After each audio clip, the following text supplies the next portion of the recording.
The Senate will come to order. Senator Zenzinger will lead us in the prayer. Lead us in the pledge, please. Please. Please join me in the Pledge of Allegiance. I pledge allegiance to the flag of the United States of America and to the republic for which it stands, one nation under God, indivisible, with liberty and justice for all.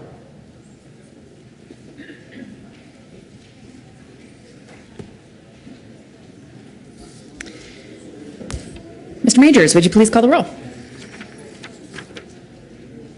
Aguilar, Balmer, Baumgartner, Brophy, Cadman, Crowder, Grantham, Guzman, Harvey, Heath, Herpin, Hill, Hodge, Don, Johnston, Jones, Kafalis, Kerr, King, Lambert, Lundberg, Marble, Newell, Nicholson, Renfro, Rivera, Roberts, Sheffel, Schwartz,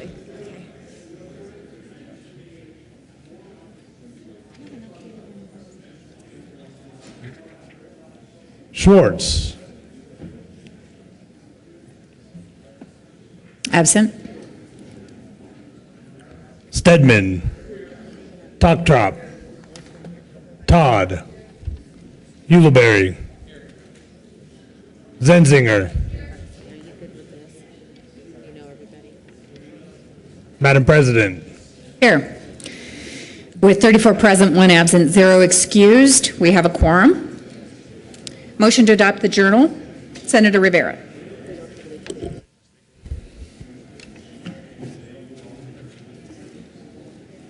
Thank you, Madam President. I move that the reading of the journal for Wednesday, January 29th be dispensed with and the journal be approved as corrected by the Secretary. You've heard the motion. All in favor say aye. Opposed, no. The ayes have it. The motion is adopted. Senate Services. January 30th, 2014, correctly printed Senate Joint Resolution 5, correctly engrossed Senate Resolution 2, correctly re-engrossed Senate Bills 4, 48, 52, 60, 67, and 76, correctly revised House Joint Resolutions 1004, 1005, 1006, 1007, and 1008. Message from the House. January 29, 2014, Madam President, the House has passed on third reading and transmitted the advisory statutes, House Bills 1077, 1092, and 1081. The House has passed on third reading and transmitted the advisory statutes, House Bill 1050 as amended, 1035 as amended, and 1086 as amended. Message from the Reviser. January 29, 2014, we herewith transmit without comment House Bills 1077, 1081, and 1092 without comment as amended, House Bills 1035, 1050, and 1086. Committee reports. January 29, 2014, Committee on Judiciary. After consideration of the Mayor's Committee recommends the following: Senate Bill 49 be referred favorably to the Committee on Appropriations. January 29, 2014, Committee on Judiciary. After consideration of the Mayor's Committee recommends the following: Senate Bill 69 be postponed indefinitely. January 29, 2014, Committee on Business, Labor, and Technology. After consideration of the Mayor's Committee recommends the following: Senate Bill 81 be postponed indefinitely. January 29, 2014, Committee on Business, Labor, and Technology. After consideration of the Mayor's Committee recommends the following: Senate Bill 55 be referred to the Committee of the Whole with favorable recommendation, with the recommendation be placed on the consent calendar. January 29, 2014, Committee on Health and Human Services. After consideration of the Mayor's Committee recommends the following: Senate Bill 12 be amended as follows and as amended before the Committee on Finance with favorable recommendation. Introduction of resolutions. Mr. Majors, would you please read the title to Senate Joint Resolution 6 by Senators Jones and Nicholson?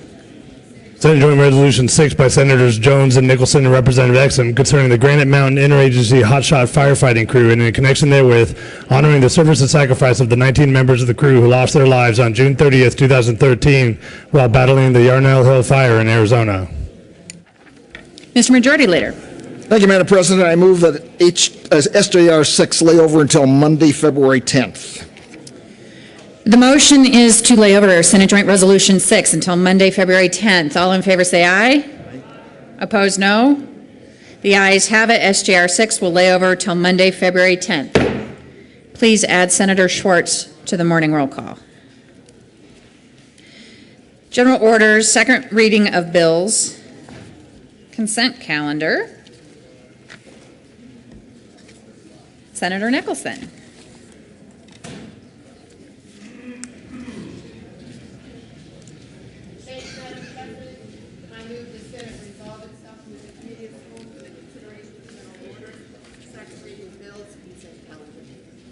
You've heard the motion. All in favor say aye.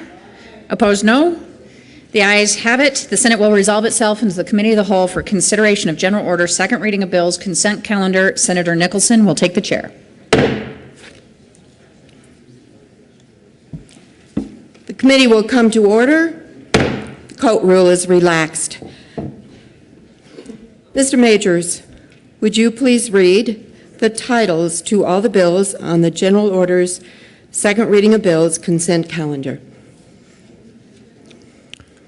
Senate Bill 80 by Senator Grantham and Representative Fields concerning the elimination of the list of certain additional qualifications that apply to the property valuation appeal arbitrators. House Bill 1019 by Representative Gardner and Senator Stedman concerning the enactment of the Colorado Revised Statutes 2013 as a positive and statutory law of the state of Colorado. Majority Leader Heath.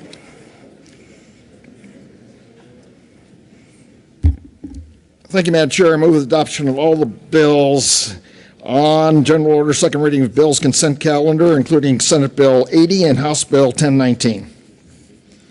Is there any discussion? Seeing none, the motion before the body is the adoption of all the bills on the general order, second reading of bills, consent calendar. All those in favor say aye. Opposed say no. The ayes have it, and the bills on the consent calendar are adopted.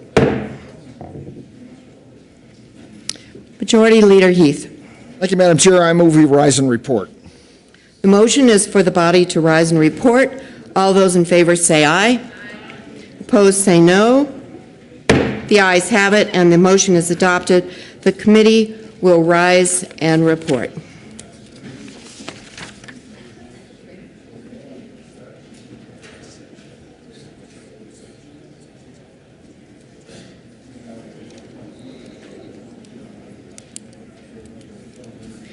The Senate will come back to order. Senator Nicholson. Thank you, Madam President. The committee has had two bills under consideration. Mr. Majors, would you please read the report? January 30th, 2014, Madam President, your Committee of the Whole by Executive Report is out of consideration. The following attached bills being the second reading thereof makes following recommendations thereon. Senate Bill 80 passed on second reading and ordered and grows to place on the counter for third reading and final passage. House Bill 1019 passed on second reading and ordered revised to place on the counter for third reading and final passage.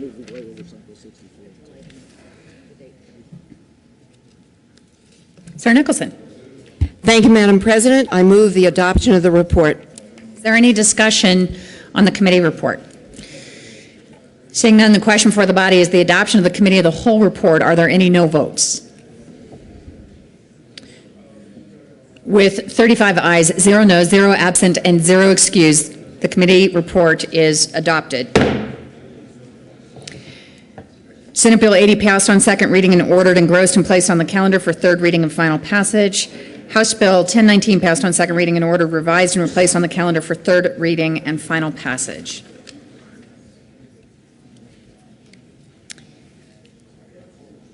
General orders, second reading of bills. Senator Nicholson. Thank you, Madam President. I move the Senate resolve itself to the Committee of the Whole for the consideration of the general orders, second reading of the bills. You've heard the motion. All those in favor say aye. Opposed, no. The ayes have it. The Senate will resolve itself into a Committee of the Whole for purpose of considering general order, second reading of bills calendar. Senator Nicholson will take the chair. The committee will come to order and the court rule is relaxed. Mr. Majors, would you please read the title to Senate Bill 63? Senate Bill 63 by Senator Marble and Representative Zane concerning the mandatory review of existing executive branch agency rules conducted by each principal department. Majority Leader Heath.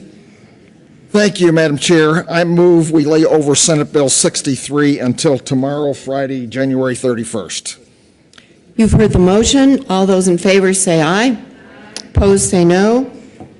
Motion is adopted. Mr. Majors, would you please read the title to Senate Bill 84?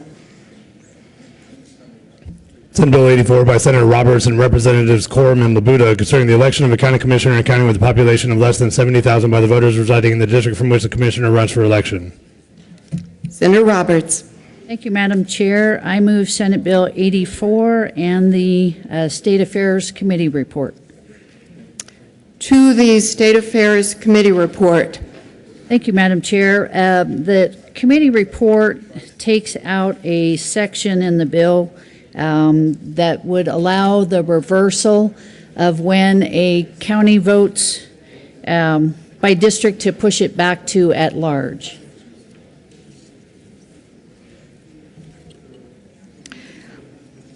Is there any discussion on the committee report? Seeing none, to the bill. Thank you, Madam Chair. Do you not have to rule on it? I'm sorry. I apologize. First, we need to adopt the report. Seeing none, the motion before the body is the adoption of the State Veterans and Military Affairs Committee report. All those in favor say aye. Aye. Opposed, say no. Motion is adopted. To the bill, Senator Roberts. Thank you, Madam Chair. Members, this bill involves a procedural change at small counties, counties at 70,000 population or less. It allows a county to move from voting at large to by district for their county commissioners. This bill idea has been here before, but first time I've brought it here on the Senate floor. I cover 8 counties. 4 of my counties, I've had constituents who come from the outlying areas in those counties who feel strongly that having this opportunity, and again, this bill only opens the opportunity to a public vote to decide whether or not to make this change. But if this change were made, there are a number of folks in those outlying communities who feel like they'd have a stronger voice at the level of county commissioners. This is very important to them. Oftentimes, they have different circumstances in their daily lives, and they feel it would strengthen their voice as well as strengthen the relationship that they have with their county commissioner. And with that, that's essentially what the bill does, and I can certainly go into more detail. Is there further discussion? Senator Totrock. Thank you, Madam Chair, and I'm going to support this bill. I think it's a good idea, but I'm just curious as to whether this issue has ever been brought forward by larger counties. And I come from Adams County, which is one of the bigger counties, and many times the commissioners just come from one area. And in particular, what I've seen even now that we're going to have 5 commissioners, they're all still going to be located. It seems like everybody that's running is in the western part of the county, where you've got the eastern part of the county, which, doesn't have as much population. And I'm just wondering if, perhaps we could, down the road, look at this to have commissioners. They run by district, but they're elected county-wide. And I just think it would be better if we could divide it up by district. I think Arapahoe County does that, but I'm just wondering if that has come up in a discussion. Senator Roberts. Thank you, Madam Chair. That actually isn't this bill. We really, the way the statutes have worked, they kind of break out at the 70,000 population level, Right. And that's what's in my district. So, but I certainly welcome the larger counties to look at this. Thank you. Senator Ulibarri. Thank you, Madam Chair. I rise in support of this bill. We heard it in the State Affairs Committee, and we heard some passionate testimony from folks in smaller counties specifically who want the ability to have their representation counted. Currently under the structure, if they're from a district but elected at large in the county, their interest may not be represented. So we had folks who talked about being from smaller rural parts of a county that may have a denser population center, and that those population centers can outweigh their vote in the smaller communities of interest. I think this is good for government, good for democracy, and allows great representation. We had folks who traveled 7 hours to be in our committee to share that perspective, and I think this was a great bill. So I urge yes vote. Senator Harvey. Okay. Senator Herpin. Thank you, Madam Chair. Having run for city council in districts, county commissioner in districts, senate in districts, quite frankly, I was surprised to find out that there are circumstances where a person can run in a district, but actually running at large. In the Federal Voting Act, we tried to create districts based on community of interest.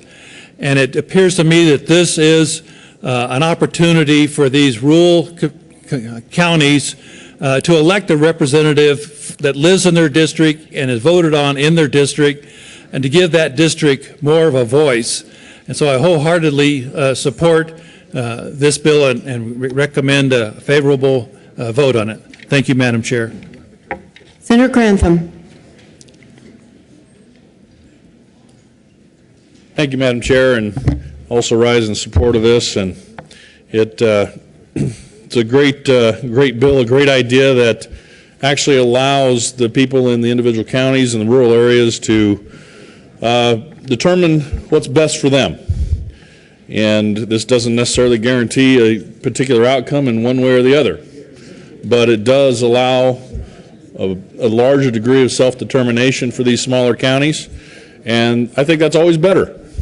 A little bit more power for the people to make their decisions on how their county officials can be elected.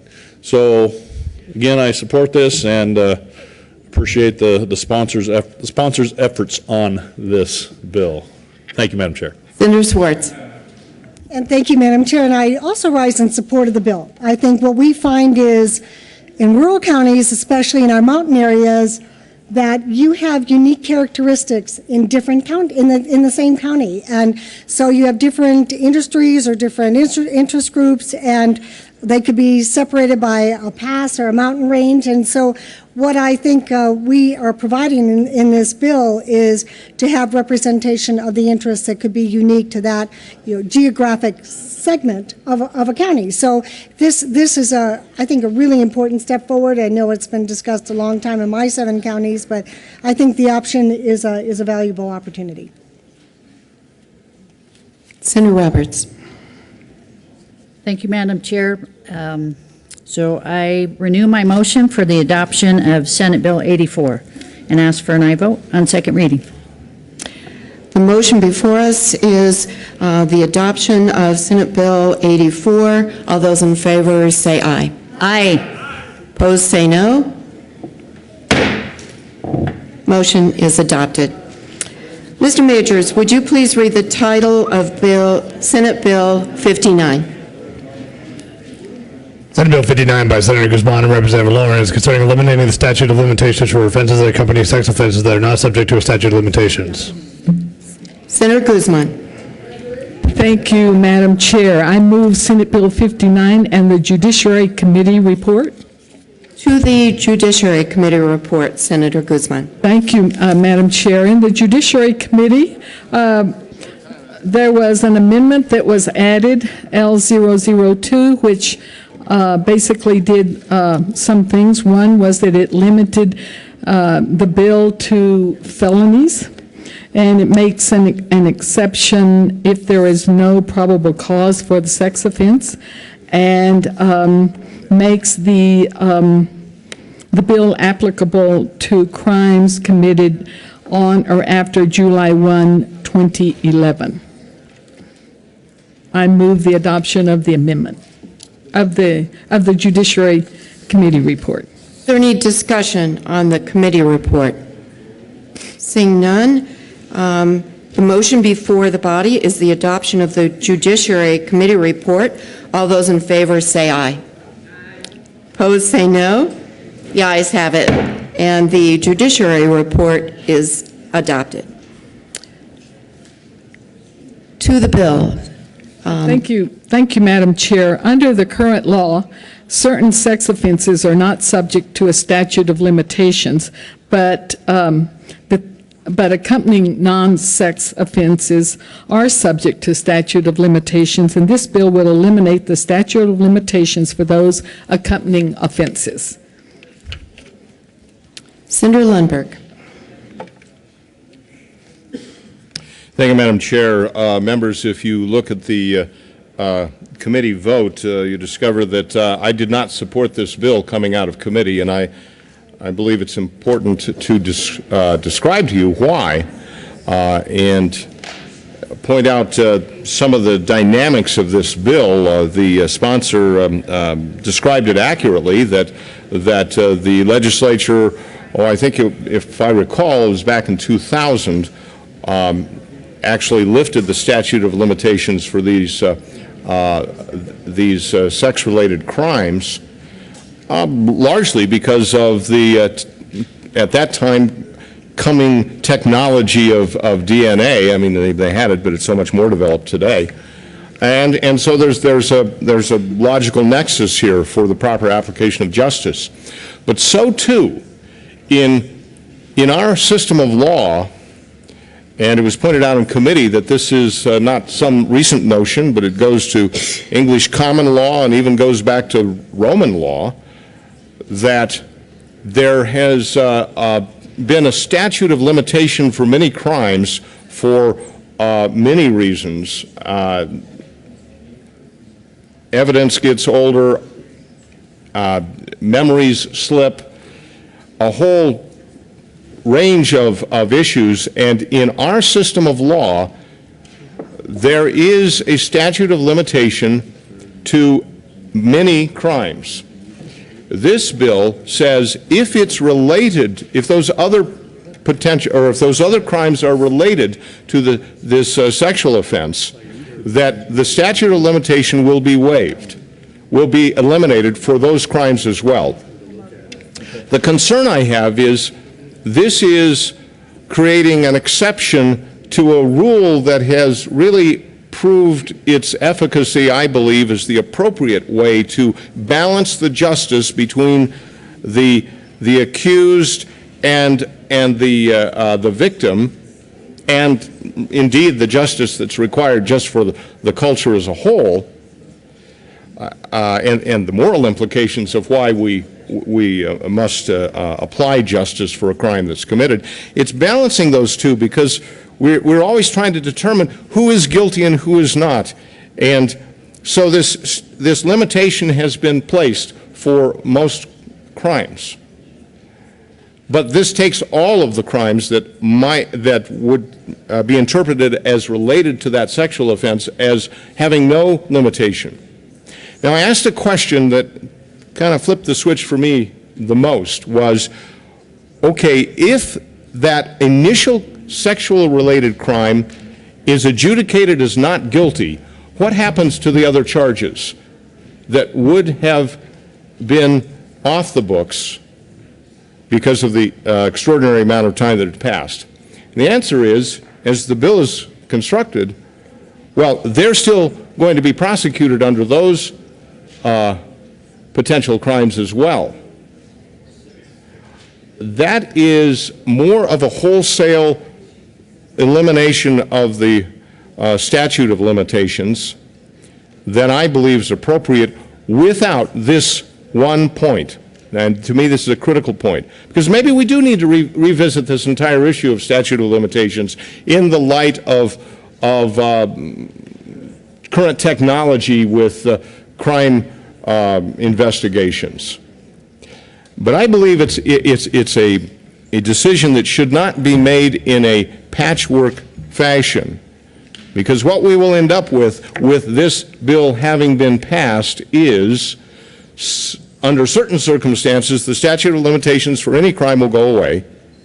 Under other circumstances, the statute of limitations for those very same crimes will still be in place. I see a very unequal application of the law with this, and I believe that if we want that discussion, let's open it all the way up. If DNA is available for any crime, then maybe there should be a change in the statute of limitations. But let's not do this in little pieces. What I see is unfortunately more of an opportunity for the current legal system to function where somebody does something or is accused of something, and they throw the book at them for 10 other crimes, and then it is plea bargained down to something less than what they were accused of. That's not a jury by your peers, but that's the reality of the legal system today. You know, 90% of all of the crimes that end up in a conviction is through a plea bargain. So we're kidding ourselves if we think that it's just a jury of your peers that determines guilt. No, it's usually the preponderance of charges forces you into something other than what the charges were initially. And in that type of a system, I'm not comfortable proceeding with this bill. Hence, I'm a no vote. Senator Johnston. Thank you, Madam Chair.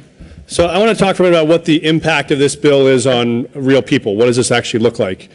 The testimony we heard on this bill was, I think, the most moving of anything I've heard in the 5 years that I've been in this building. So there was a 41-year-old woman asleep in her home in Colorado Springs, mother, grandmother, goes to bed. In the middle of the night, she's woken up by a violent sexual assault. Someone has broken into her house, has broken into her bed, physically assaults her, rapes her, beats her, steals some stuff, leaves the house. She goes through all of the trauma of having the rape kit done, of having data gathered, of trying to find this attacker. And she goes through years of them saying, you know what, we'll probably never find him. And then 10 years later, they get a DNA hit on the DNA that they took from that rape kit that night. And they find the guy, they charge him, and they convict him of the things I just described: breaking and entering, burglary, assault, sexual assault, all of the acts of that crime. He is now challenging on appeal that conviction because the amount of the time it took for them to catch him, the statute of limitations on burglary, assault, breaking and entering had all run. So he says, okay, you got me on the DNA for the rape, I'll cop to that. But sorry, statute of limitations ran on the rest. The impact of that will be a 60-year reduction in his sentence without this bill. That's why the Attorney General's office was here to say, if we have DNA evidence, not a new recollection of somebody who 8 years later thought they might have seen someone at the scene of the crime. No, this is limited only to DNA evidence that confirms your involvement in the sexual assault, then yes, the other charges that were involved in that sexual assault ought to still be chargeable. So for me, I thought this was a very common sense solution to what seems like a very significant problem. I would not be the one to want to call that woman again after what she's been through the last 10 years and say the state's decided to drop his charges by 50 years. I ask for an aye vote.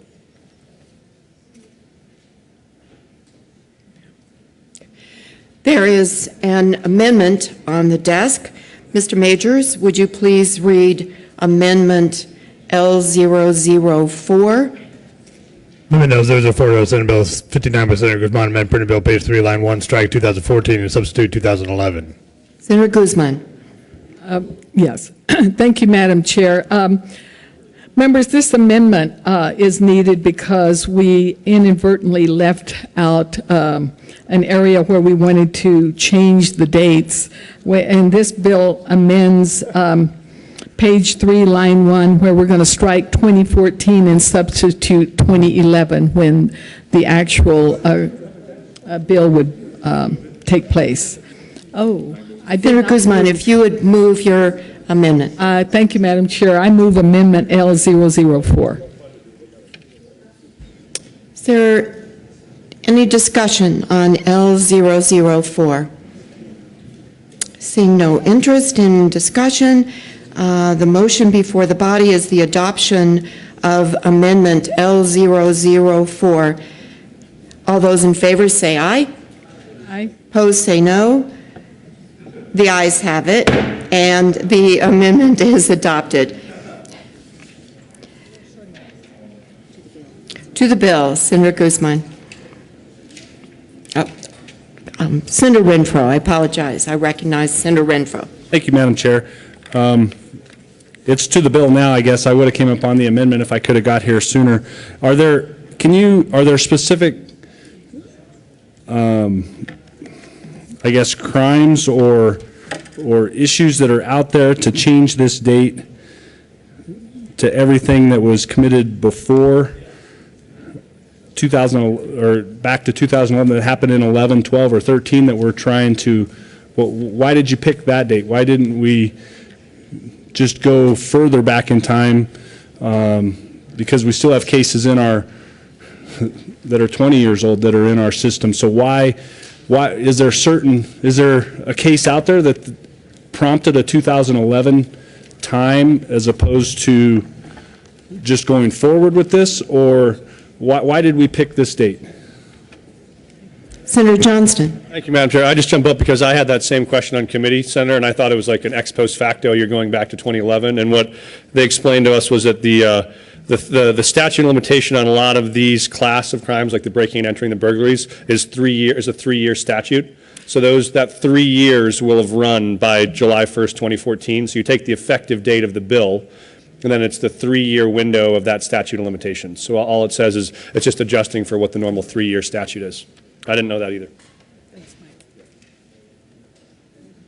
Senator Guzman. Thank you. Thank you, Madam Chair. I renew the motion for the adoption of Senate Bill 59 on second reading. Is there any further discussion on Senate Bill 59? Seeing none, the motion before the body is the adoption of Senate Bill 59. All those in favor say aye. Aye. Those opposed, no. The ayes have it.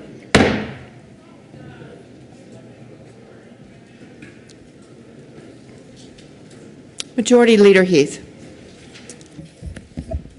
Thank you, Madam Chair. I move we rise and report. The motion before the body is to rise and report.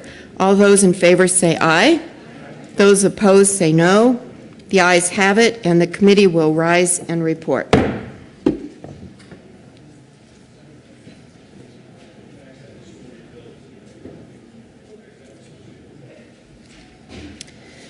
The Senate will come back to order.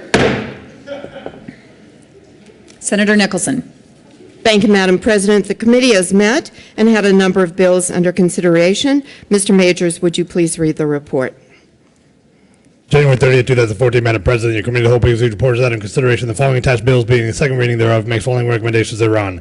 Senate Bill 84 is amended. Senate Bill 59 as amended passed on second reading in order to gross place on the counter for third reading and final passage. Senate Bill 63 laid over until January 31st, 2014, retaining its place on the calendar. Senator Nicholson. Thank you, Madam President. I move for the adoption of the report. Is there any discussion on the committee of the whole report? Seeing none, the question for the body is the adoption of the committee of the whole report. Are there any no votes? With 35 ayes, 0 noes, 0 absent, and 0 excused, the committee of the whole report is adopted. Senate Bill 84 is amended. Senate Bill 59 is amended, passed on second reading and ordered, engrossed, and placed on the calendar for third reading and final passage. Senate Bill 63 laid over until January 31st, 2014, and retaining its place on the calendar. Announcements. We'll do committee reports before announcements.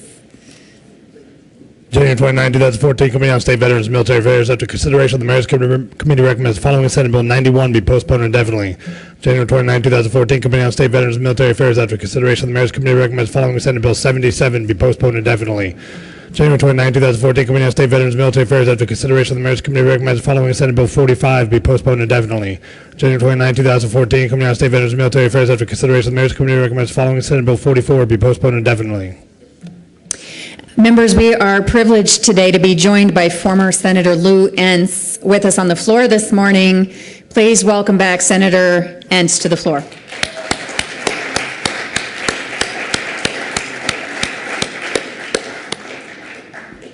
Announcements.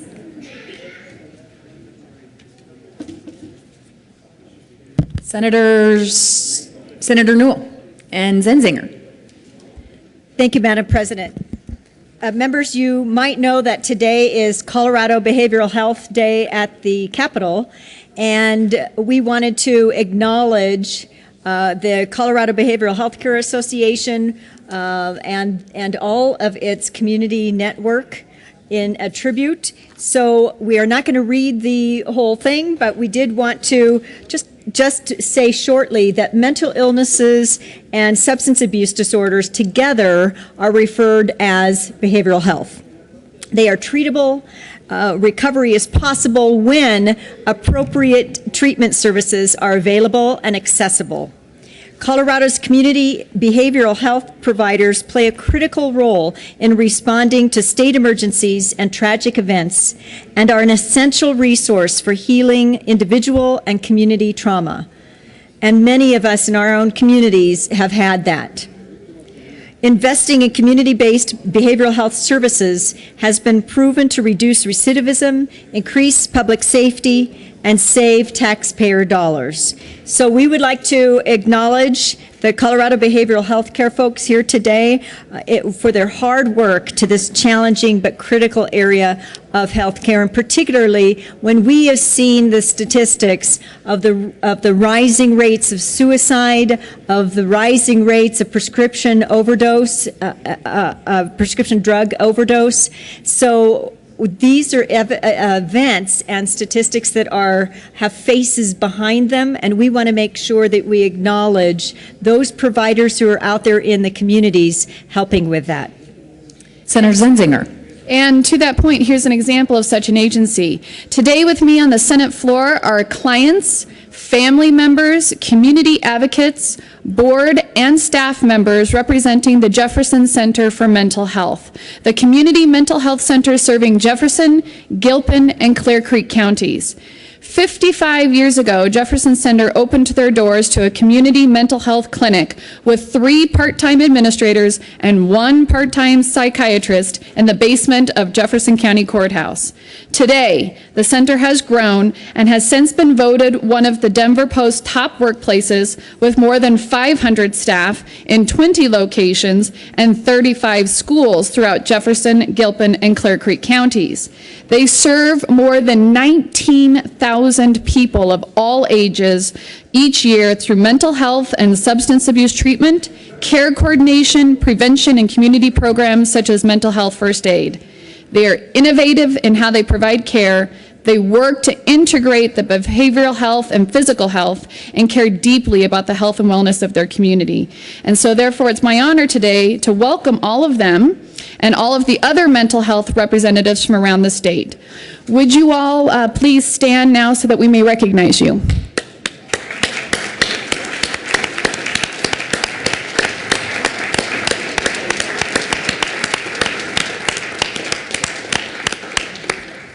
Thank you for joining us and for the important work you do for our community. Other announcements? Majority Leader Heath.